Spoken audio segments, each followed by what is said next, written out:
Now let's understand surface tension mathematically. Quantitative analysis. Quantitative analysis of surface tension.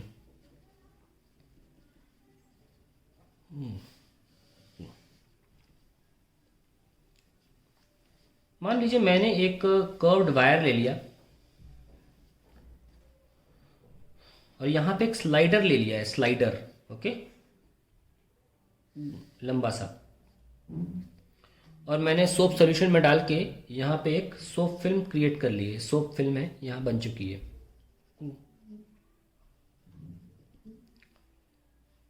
अब क्या होता है, जैसे ही मैं सोप फिल्म से इसको निकालता हूं ना बाहर, ये अंदर की तरफ स्लाइड करने लगता है। ये अंदर की तरफ स्लाइड करने लगता है। क्यों कर रहा है? अभी तो पढ़ा, अपना एरिया कम कर रहा है। ये अपने एरिया को कम कर रहा है, स्लाइडर को अपने साथ ले जाता है। तुरंत आपको समझ में आ जाता है कि भैया सरफेस टेंशन ये करता है। ये एक्सपेरिमेंट करते ही सारी चीज़ें क्लियर हो जाती है। That surface tension tries to minimize its area and that is the reason why it is taking the slider with itself। ठीक है, तो हम क्या करते हैं, बहुत ही मामूली फोर्स से इसको रोकने की कोशिश करते हैं। बहुत मामूली फोर्स से हम इसे रोकते हैं। कोई वेट्स लगा सकते हैं, छोटे छोटे वेट्स लगा सकते हैं। एनसीईआरटी में क्वेश्चन भी है, वेट्स लगाए हुए हैं बहुत छोटे छोटे, एक एक दो दो ग्राम के, कि फिल्म ना टूट जाए। ठीक है, तो हमने क्या किया, इसको फोर्स लगा कर रोक दिया, और रोक के फिर हमें रोकने के बाद क्या किया, मान लीजिए ये पोजीशन को हम बोल देते हैं पी एन क्यू। अब हमने बहुत हल्के फोर्स से, बिना एक्सेलरेशन के, क्योंकि एक्सेलरेशन से क्या होगा, काइनेटिक एनर्जी चेंज हो जाएगी, और चेंज इन काइनेटिक एनर्जी नहीं करना है हमें। हमें बहुत हल्के से इसको नीचे लेके आना है, बिना एक्सेलरेशन के। बिना एक्सेलरेशन से क्या होगा, जो भी हम काम कर रहे हैं, इस फिल्म को स्ट्रेच करने का जो काम हम एक्सटर्नली कर रहे हैं, वो सिर्फ पोटेंशियल एनर्जी में चेंज होगा, क्योंकि work done can be change into kinetic energy, potential energy and losses. That is called work energy theorem. 9th में हमको सिखाया जाता है work only changes into kinetic energy. No, it changes into all three, potential, kinetic and losses. हम क्या कर रहे हैं, हम काइनेटिक एनर्जी के एस्पेक्ट को हटाना चाहते हैं। इस बात को हमने ग्रेविटेशन में भी इस्तेमाल किया था, कि हम बिना एक्सेलरेशन के एक बॉडी को यहाँ से वहाँ खिसका रहे हैं, ताकि हमें वर्क डन को सिर्फ पोटेंशियल एनर्जी की चेंज में ही दिखाना पड़े। तो हम क्या कर रहे हैं, विदाउट एक्सेलरेशन, बहुत हल्के से, कि फिल्म ना टूट जाए, हमने स्लाइडर को नीचे लेकर आए। मान लेते हैं स्लाइडर की नई पोजीशन ये है, हम इसको बोल देते हैं पी डैश क्यू डैश, और हमने फोर्स का आकलन किया, हमने वेट्स लगाए थे ना। So let F be the force applied to slide the slider from position PQ to P dash Q dash, और हमने आकलन कर लिया वो F इतना था। ठीक है, अब हमने क्या किया, हमने फिर से स्लाइडर को नीचे घुमाया सकते, सॉरी, खिसकाया। अब हमने जो फोर्स लगाएंगे इस स्लाइडर पे, इसको लिख रहा हूं मैं, कितना लगाएंगे, मान लेते एफ डैश, और इसकी नई पोजीशन आ गई पी डबल डैश और क्यू डबल डैश। तो लिख लेते हैं, let F dash be the force applied to slide the slider from position PQ P dash Q dash to P double dash Q double dash. We observe that F dash was greater than F। ये एक निष्कर्ष निकल के आया experiment से। चलिए एक बात ध्यान रखें, जब हम इसको स्लाइडर को मूव करा रहे हैं तो दो चीज़ें बदल रही हैं। एक तो area of the film increase हो रहा है, और लेंथ ऑफ द फिल्म भी इंक्रीज हो रही है। लिख लेते हैं, नोट पहला, area of film, soap film increases, और दूसरा length of film increases, length of film increases. ये दो चीज़ें हो रही हैं। अब आगे बढ़ते हैं ये देखने के लिए कि क्या एरिया और लेंथ दोनों ही कारण हैं फोर्स के इंक्रीज होने का। तो हमने क्या किया, हमने एक ऐसा फ्रेम बनाया जिसमें लेंथ नहीं बदलेगा, एरिया बदलेगा बस, और उसमें हमने सॉफ्ट फिल्म फंसा दी। पर ध्यान रखें ये जो फ्रेम बनाया जाएगा ये यहाँ से कर्व होना चाहिए। कई किताबों में ये पॉइंटेड होता है। अगर पॉइंटेड होगा तो यहाँ पे एरिया बहुत कम हो जाएगा। प्रेशर क्या होता है, फोर्स अपॉन एरिया।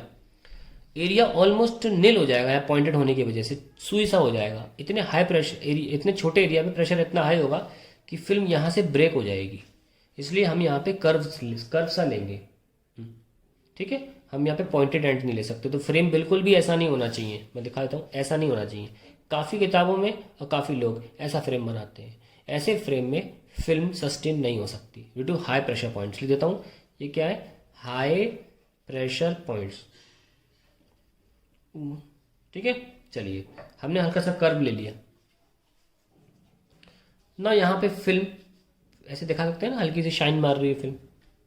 हमने क्या किया, हमने स्लाइडर को बढ़ाया और पी क्यू पोजीशन थी और कहाँ पे लेकर आ गए, हम लेकर आ गए पी डैश क्यू डैश पे। हमें फोर्स लगा होगा, हमने उस फोर्स को काउंट कर लिया। लेट एफ बी द, भाई कुछ तो फोर्स लगा होगा ना, क्योंकि पहले तो ये अंदर स्लाइड हो रही थी, तो उसको रोकने के भर के लिए जो हमने फोर्स लगाया वो पहले रीड हुआ। हमने यहाँ से मूव किया उस फोर्स से। ठीक है, let F be the force to move the slider from P Q to P dash Q dash. हालांकि नोटिस ये किया गया कि पी क्यू से पी डैश क्यू डैश लाने में फोर्स बढ़ाना नहीं पड़ा। फिर भी हम क्या करने जा रहे हैं, अब हम इस पी डैश क्यू डैश से इसको फर्दर आगे भी लेकर आते हैं, P double dash Q double dash. Let F dash be the, अब एफ डैश लगा दो और यहाँ एफ लग रहा था। Let F dash be the force applied या exerted to move the slider from P dash Q dash to P double dash Q double dash. It was observed that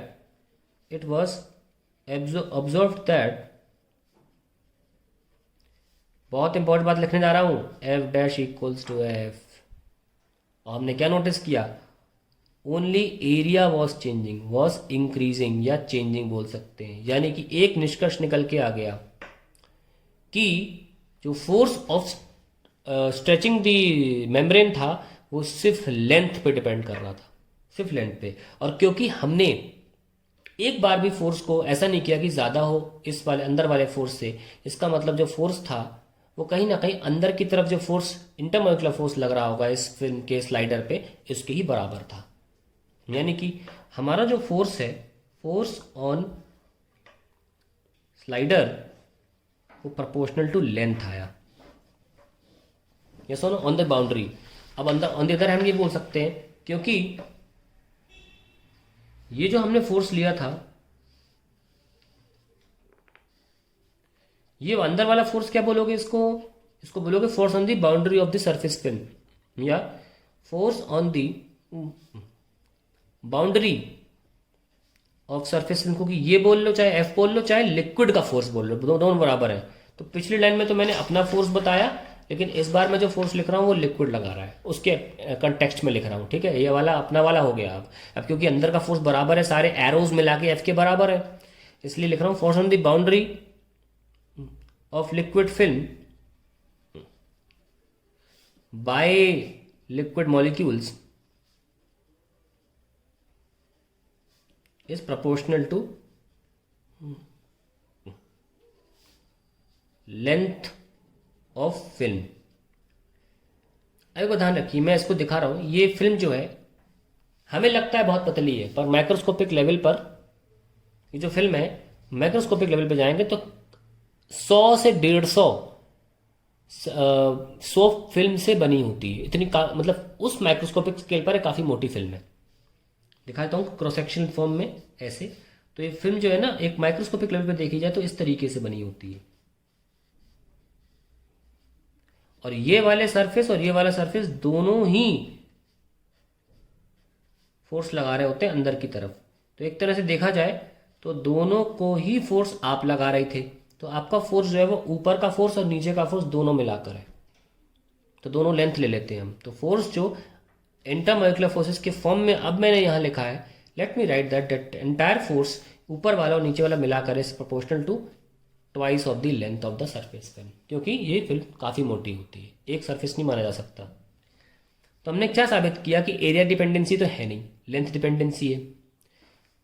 this proportionality constant is called surface tension. ये है mathematical analysis, और यहां से निष्कर्ष निकल के आता है कि F/12 this is, and that is why we called surface tension is force पर यूनिट लेंथ, इसीलिए बोला जाता है। एंड हेंस इट्स की यूनिट भी न्यूटन पर मीटर होती है। दैट इज कॉल्ड फोर्स पर यूनिट लेंथ। इस 12 को तो सीरियसली ना लें, क्योंकि आपने ओपन बाउंड्री पर ही इसको सॉल्व किया है। अब हम सरफेस पे आते हैं। सरफेस की बात करें, देखिए हमने अभी बाउंड्री पे देखा था।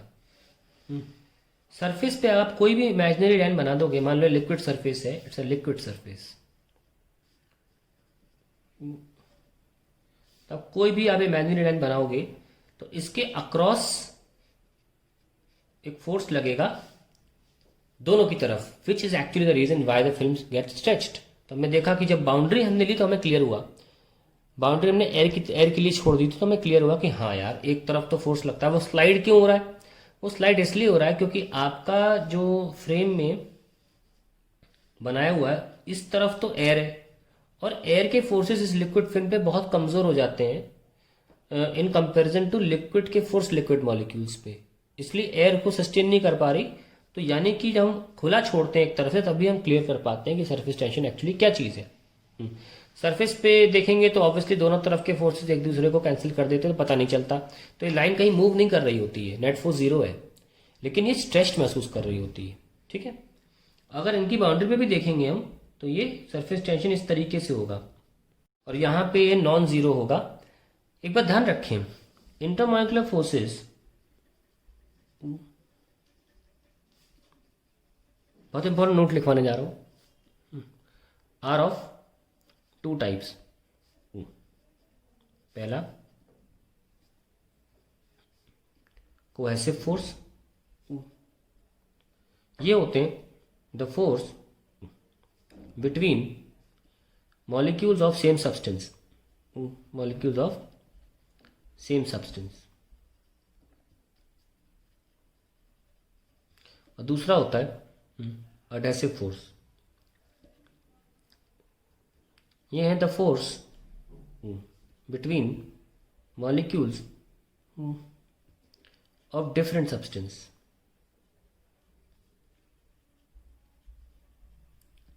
तो ऐसा करता हूं मैं, आपको एक डायग्राम दिखाता हूं, हमने जो पहले भी किया था।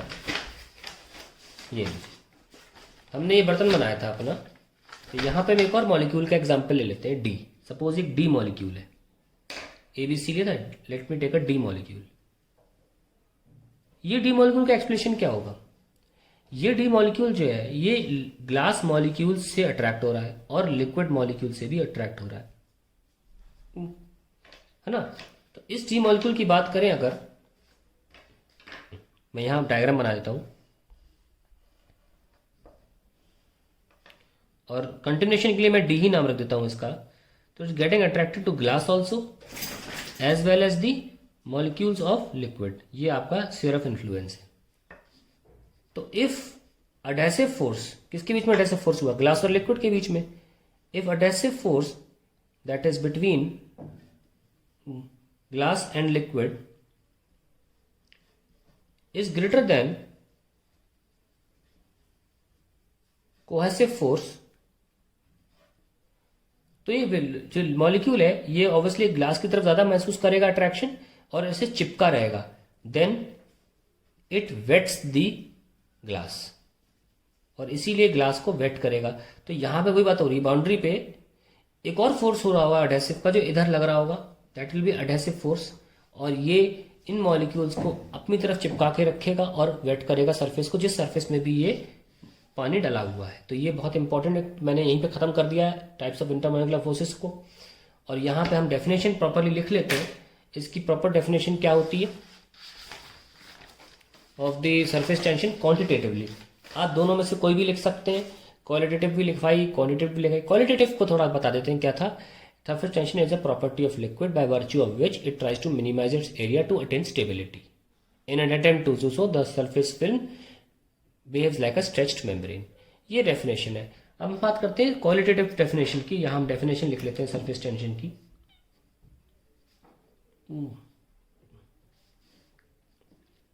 डेफिनेशन क्या डेफिनेशन है? क्वालिटी कैसी डेफिनेशन होगी? क्वांटिटेटिव यानी मैथमेटिकल होगी। Let's write surface tension of a liquid is defined as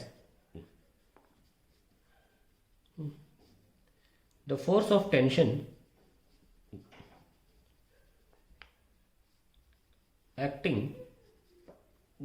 मैंने क्या बोला था इसको, इमेजिनरी लाइन है। Okay, just make an imaginary line और उसके आजू और बाजू जो फोर्सेस हैं divide by the length of that imaginary line, it's called surface tension. वही लिख रहे हैं। Surface tension of a liquid is defined as the force of tension acting across a unit length, T is equals to F by L था ना, वही मैं कह रहा हूं, length of N imaginary line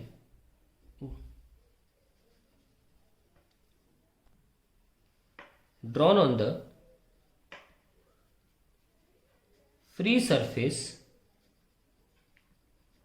of liquid at rest.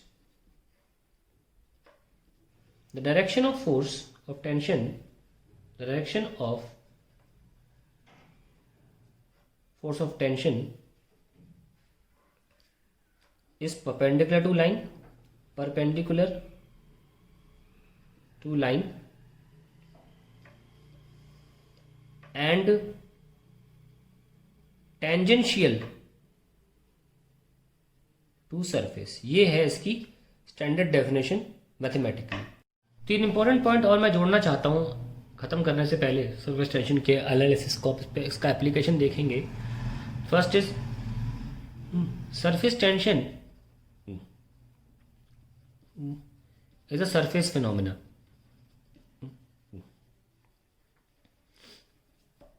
which arises due to the fact that liquid surface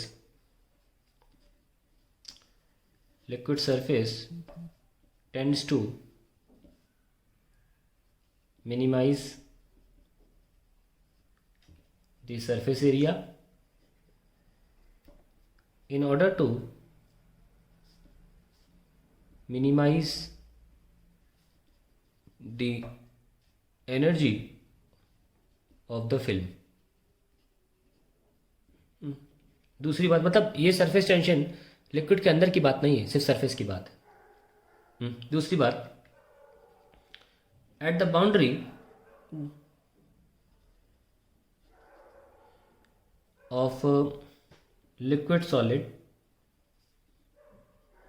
solid की boundary पे the surface tension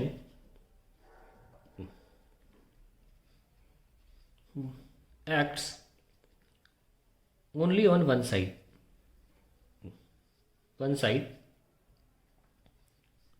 and only one length is to be taken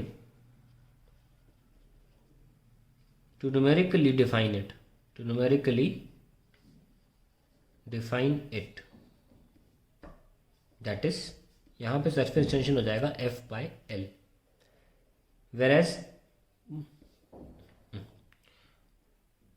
on any other point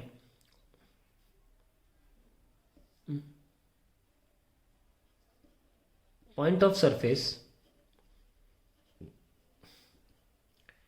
the surface tension acts on either side of the imaginary line drawn on surface.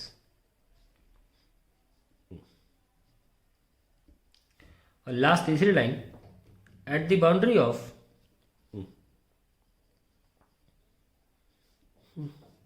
Liquid and air, solid नहीं होना चाहिए, बस हम gas की भी कर सकते हैं, liquid air, the surface tension acts on one side and twice the length of surface film is taken. Twice the length of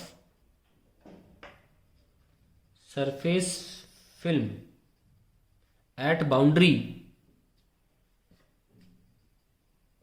is taken to numerically define it. मतलब यहाँ पे सरफेस टेंशन हो जाएगी F/2L। तो numerical के लिए बात ध्यान रखें कि कैसे सॉल्व करना है, otherwise I hope this is all clear.